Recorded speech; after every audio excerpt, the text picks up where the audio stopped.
Here in Australia, Australia Post have just recently increased the price of their standard delivery. So, as e-commerce entrepreneurs, we should be updating our shipping plans to reflect that.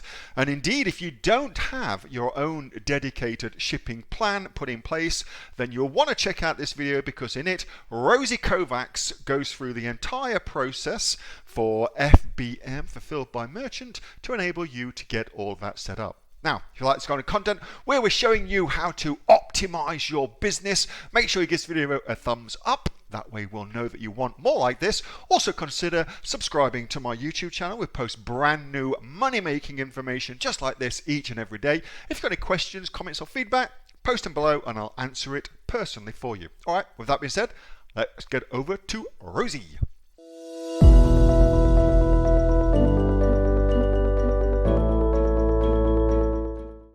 So I'll take you through this process, and some of you may already know this.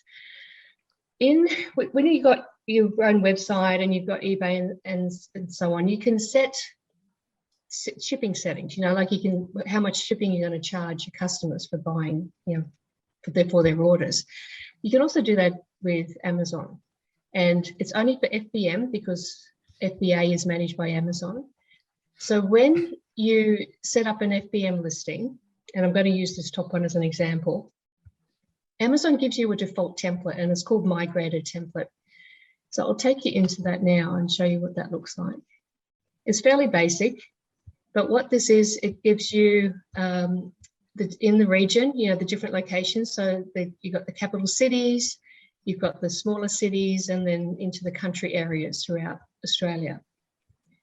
And then over on the right-hand side here, it's got that the orders can be sent to a street and a post office box.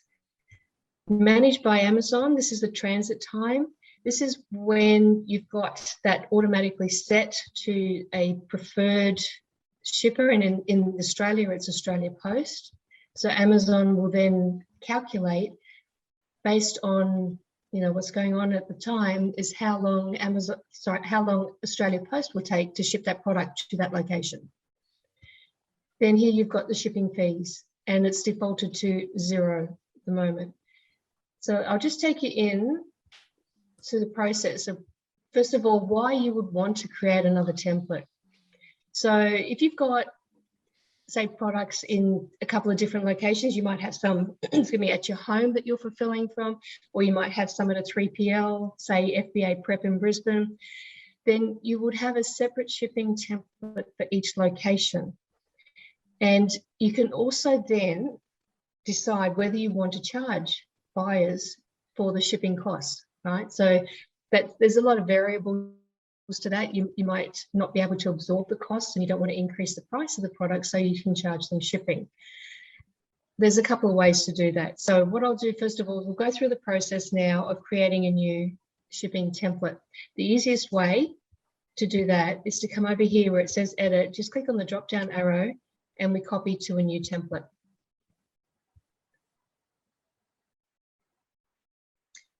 Right, now we're in edit mode, and I'll start from the top. You give it a name.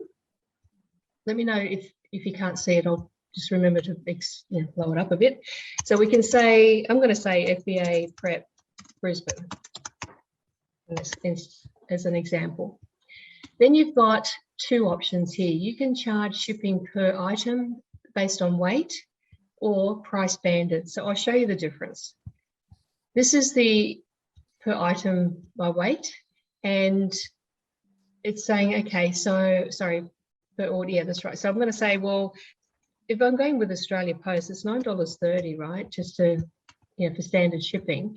And then if somebody places a multiple order, like if they order, say, 4 of these, then that's going to bump the weight up quite a bit, and it's going to probably bump it up to, I don't know, say $15. So I want not an extra. So for an extra kilo, I might say charge $5. Okay, so then you go through and decide what you want to charge per location. So in that case, that's Sydney, and I'll do the same for Melbourne. The capital cities are cheaper. Once you start heading off into the country areas, that can be a lot dearer. Okay, so Queensland, far country, and then even further down here, you've got the islands. So yeah, the shipping's going to be quite expensive.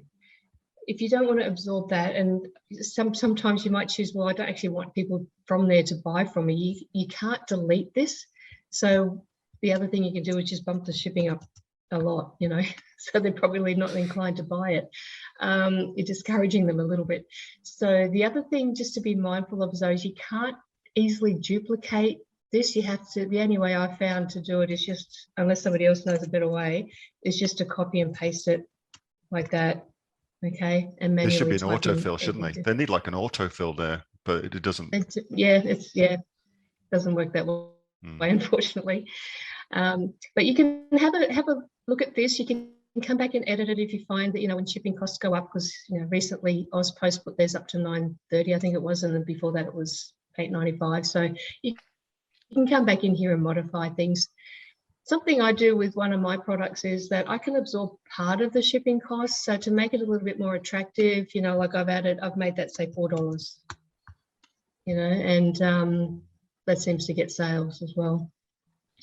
So that's that variation. And now this is all under domestic shipping, standard shipping, okay? Further down here, you've got the options.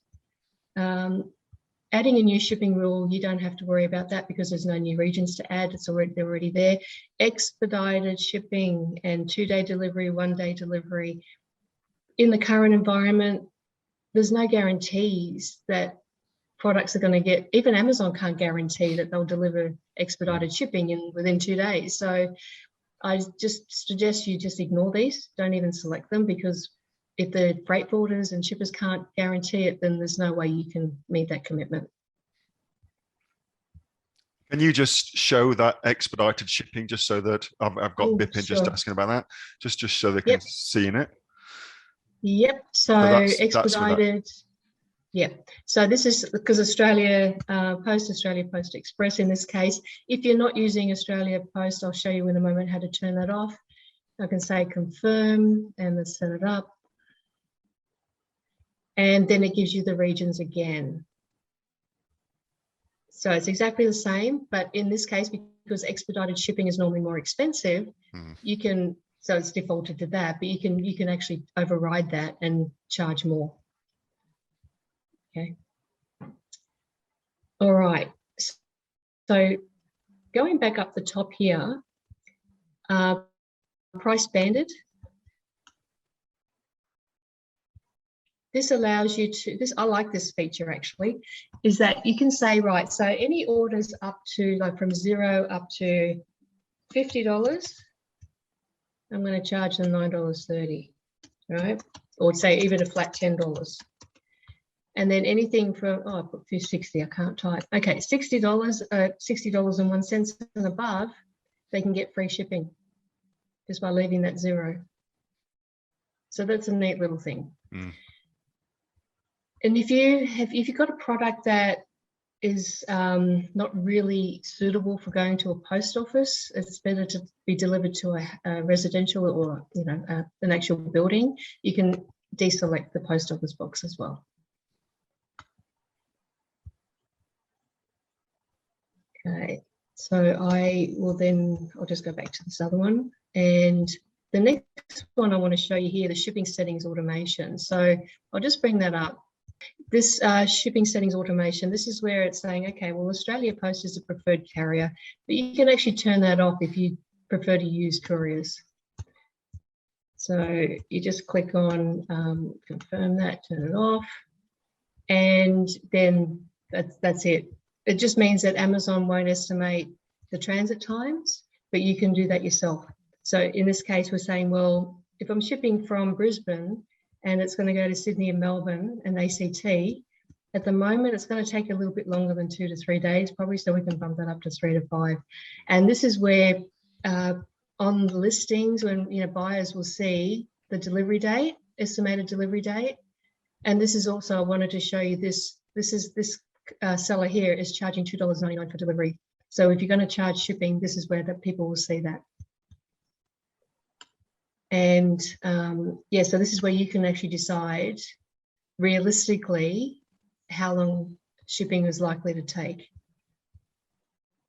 That was a video from my regular Monday night Q&A session with the members of the Aussie Online Entrepreneurs. We are the fastest growing community of e-commerce entrepreneurs right here in Australia. Over 2,500 members and counting, with sales, by the way, of over $50 million. If you'd like to find out more about what we do and come and join us, get yourself off to www.aussieonlineentrepreneurs.com.au. I'll see you next time. Till then, bye.